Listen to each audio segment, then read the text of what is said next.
La crisis en Ceuta ha movido cimientos diplomáticos en el seno de la Unión Europea, evidenciando las profundas divisiones en materia migratoria. La primera ministra de Italia, Giorgia Meloni, enseguida indicó suspender el espacio Schengen para España, argumentando que la protección de la frontera exterior es insuficiente.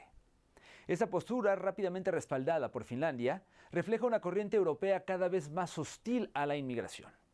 Incluso Francia ha anunciado el refuerzo de los controles en su frontera con España, aumentando la presión sobre Madrid. Esta situación se agrava con las amenazas de Estados Unidos, que observa con atención y no duda en criticar de manera infundada las políticas migratorias de Sánchez, a quien considera un ejemplo de la tendencia pro-inmigración, que es contraria, como usted sabe, a la línea de endurecimiento que defiende Washington. España se ve acorralada por sus socios europeos y la administración estadounidense. Se ve forzada a una complicada defensa de su soberanía y a la vez gestiona una catástrofe humanitaria en sus propias fronteras. ¿Qué precedente sentará en las políticas migratorias este caso? ¿Se consolidará la externalización de las fronteras? La masiva llegada de personas a las costas de Ceuta el 30 de julio último no fue un hecho aislado, sino la manifestación más aguda de una tensión geopolítica e histórica. Se trata de una crisis que trasciende la frontera para adentrarse en la política exterior, el saqueo neocolonial y la instrumentalización que las potencias hacen de los flujos migratorios.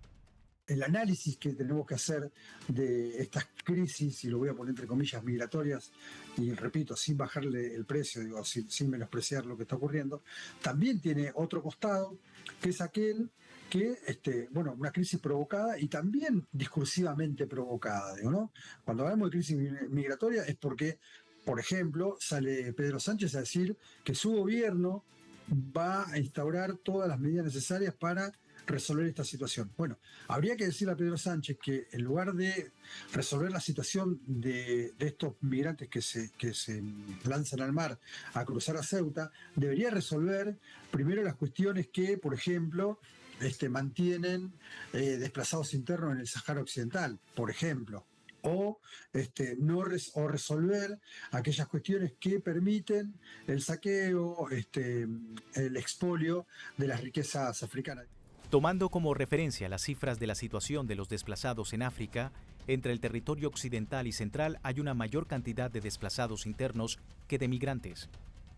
Según las últimas cifras del año 2025, hay casi 13 millones de personas desplazadas, de las cuales 8,2 millones son solamente desplazados internos y casi 3 millones refugiados que se alojan en los países africanos. Es mucho menor la cantidad de los que emigran a Europa. Entonces, cuando hablamos de esto, de una crisis migratoria, no es por relativizarlo ni por quitarle peso ni por quitarle valor, pero decir que son muy poquitos los que llegan a Europa. Si uno tiene los números fríos en la cabeza, podríamos decir que son más, proporcionalmente digo, ¿no? Son más aquellos que sucumben en el mar, lamentablemente, y mueren en el mar, en esta travesía, a esta aventura a la cual se largan por una mejor vida, si se quiere, que aquellos que cruzan la frontera. En la ciudad de Ceuta, enclave español en territorio africano, la infraestructura de acogida colapsó rápidamente debido al abandono institucional y a las políticas de contención europea. Mientras las autoridades locales argumentan un desbordamiento en la atención a menores no acompañados, la realidad en las calles refleja la falta de una respuesta humanitaria digna por parte de la fortaleza europea. La crisis de Ceuta se sostiene en el marco diplomático que se quiebra por no reconocer las faltas de políticas y la desunión de los estados que ven la instrumentalización de la migración como una herramienta de presión política. Hay que estar muy claros que la razón por la cual los países periféricos de la Unión Europea en el Mediterráneo están en tal situación tiene que ver con las propias políticas europeas de despojo de los territorios en términos de explotación laboral, en términos de extracción de recursos. Tenemos toda una relación colonial que nunca ha cesado a pesar de la independencia de los países del Magreb, en los cuales han sido saqueados y despojados de sus recursos naturales. Se les ha impedido tener procesos de desarrollo de muchísimas formas mediante la presión europea. La reacción de los países europeos fue inmediata y en muchos casos contraria al principio de solidaridad que la Unión Europea predica.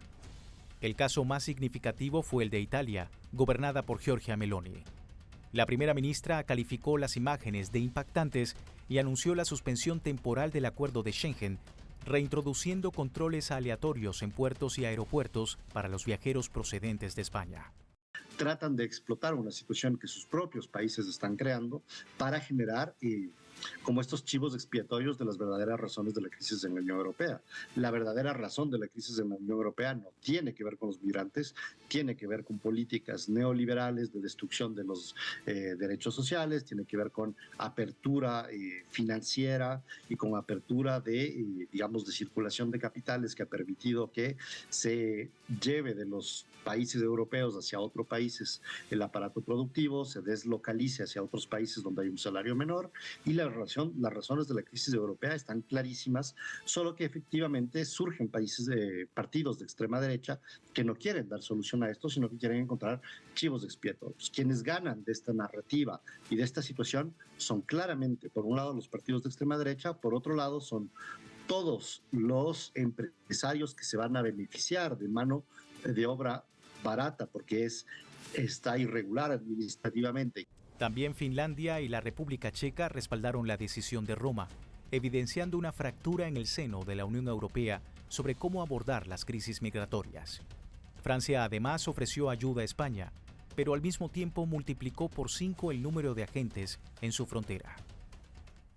Todos coincidimos en que el espacio Schengen no era realmente el problema, sino parte de la solución. También se recordó que, en este caso particular, el enclave de Ceuta está sujeto a normas Schengen específicas, con controles muy estrictos de entrada y, sobre todo, de salida hacia la España peninsular. Todos los estados reconocieron claramente, España en primer lugar, que no se había producido ningún cruce del mar Mediterráneo ni ninguna entrada a la península tras esta crisis y la llegada masiva de migrantes al enclave de Ceuta. Finalmente, ha quedado claro que en modo alguno el espacio Schengen se ha visto comprometido en esta crisis del pasado 30 de julio. No ha habido ni la posibilidad de ningún movimiento secundario. Ha quedado claro que Ceuta tiene un régimen especial en Schengen desde 1991, en el sentido de que ninguna persona puede salir de Ceuta sin un control efectivo documental, incluso los propios ciudadanos de la Unión Europea. Por su parte, la presidenta de la Comisión Europea, Ursula von der Leyen, mantuvo una postura ambivalente. Felicitó a España y a Marruecos por la supuesta eficiencia en la gestión de los retornos, pero también pidió reforzar las fronteras en los puntos críticos. Aquí el último punto clave que hay que entender es que la Unión Europea está cada vez más fortaleciendo ciertas políticas por mala suerte inspiradas de lo que se ha visto, por ejemplo, en Estados Unidos en términos de crear centros de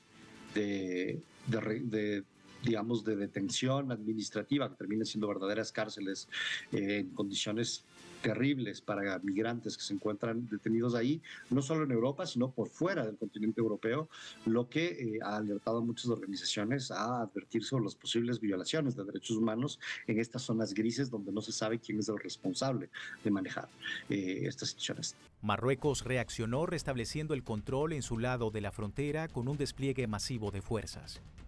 El gobierno español logró un acuerdo con Rabat para la repatriación inmediata de los migrantes. Sin embargo, este retorno masivo provocó nuevas tensiones en la ciudad fronteriza marroquí de Castillejos, que se vio desbordada y donde se registraron incidentes violentos con detenciones. Estos hechos no fueron ni fruto de circunstancias fortuitas ni de reacciones espontáneas. Fueron el resultado de la interacción de varios factores convergentes, entre los que se destaca la explotación maliciosa de las plataformas digitales, la difusión de información engañosa, las actividades de las redes de trata de personas y las interpretaciones erróneas de cierta información legal y administrativa que crearon la ilusión de que era posible entrar fácilmente al territorio europeo sin afrontar consecuencias legales.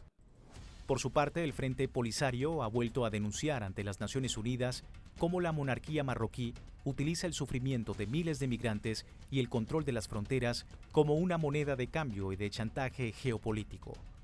El objetivo del régimen de Rabat es forzar la consolidación de su ocupación ilegal en el Sahara Occidental, perpetuando violaciones sistemáticas a los derechos humanos y la persecución contra el pueblo saharaui.